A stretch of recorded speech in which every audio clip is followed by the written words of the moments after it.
Okay, so the patch notes for this week. Here the creative ones first. Actually, no, I'll do the battle royale ones first. So we have the sideways stuff. Um,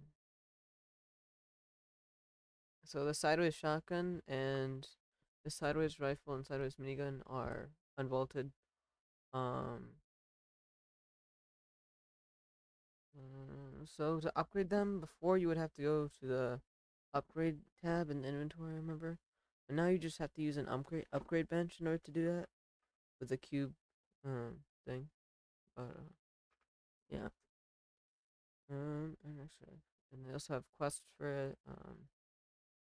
Shield bubbles versus balloons.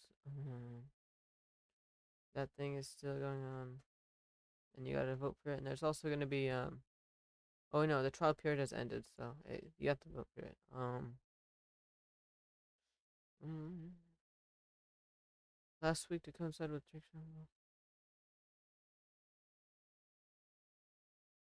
okay, so last week there was a thing where they vaulted hunting rifles and stuff and flint knocks.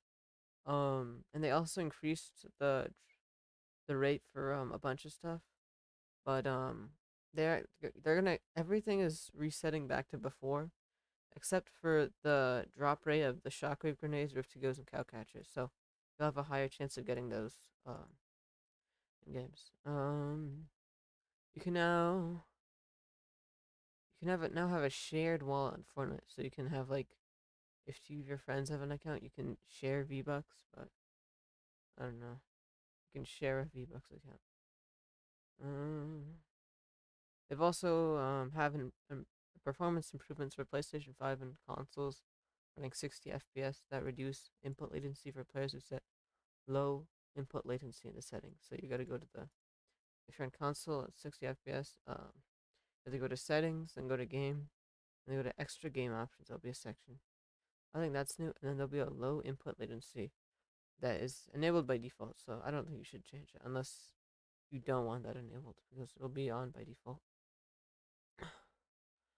They also have a tutorial for how to enable 120 FPS and PS5. So players no longer need to go to the console settings. Instead, okay. So the way you do it now is to enable 240 FPS is you in Fortnite you go to the settings menu, then click on video, then there'll be a toggle for 120 FPS mode, and then just hit on for 120 FPS, and then click apply.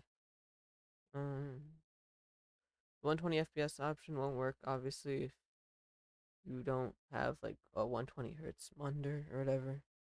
I mean, it should get you stable FPS, but you just won't be able to see the extra FPS. Um, Networking option.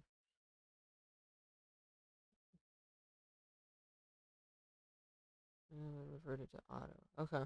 So I think they made improvements to the Middle East servers, which are nice. Um, no. Hmm. Manually exclusion. I mean, oh, so that's weird. So apparently, if you lived in the Middle East and you put it to auto, it wouldn't set it to Middle East. You'd have to manually do it. Or no, I'm not sure. This means that some players who are normally connected to Middle East servers will now connect to Europe or Asia competitors. Be sure. Huh, that's weird. Interesting, interesting. So they're basically, if you live in the Middle East and you use the Middle East servers, they're recommending to use Europe or Asia servers instead. And they're saying that if you do use Middle East, you might get higher ping, which is interesting. Um, Competitive notes. Arena Phil is back again. I liked Arena Phil. That was pretty cool. The sideways showdown vaults are not included in the competitive playlist. The winner of the shield bubbles versus balloons, but will not be unvaulted in competitive playlists. Major bug fixes. They fix an issue involving players not receiving social notifications if they're in a match or in a party with another player. Fix an issue involving the UI of Anvil rocket launcher not appearing. And then this one. So there's also a creative update. They made improvements to this thing. Yeah, we already saw this. Yeah. Um. Yeah. They have 12 new gallery. There are 11 new galleries, which is inspired based off of racing and stuff. Um. They're also updating their policy on in-game promotion of islands with XP enabled. Mention still completely fine. Okay, so you have to be very so you can't mention XP in images, trailers, and the island description, but you can still use the XP tag. Um,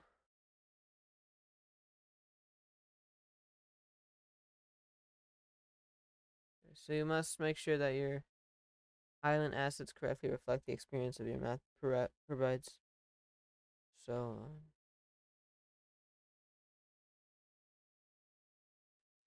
you can now turn on slash off for team slash slash.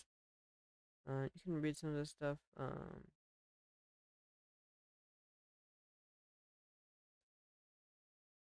They fix a lot of issues. They always usually fix a lot of issues. So if you're having issues before, then it should fix a lot of them. But yeah, if you guys enjoyed the video, if you did, like, subscribe, all that stuff, and yeah, peace.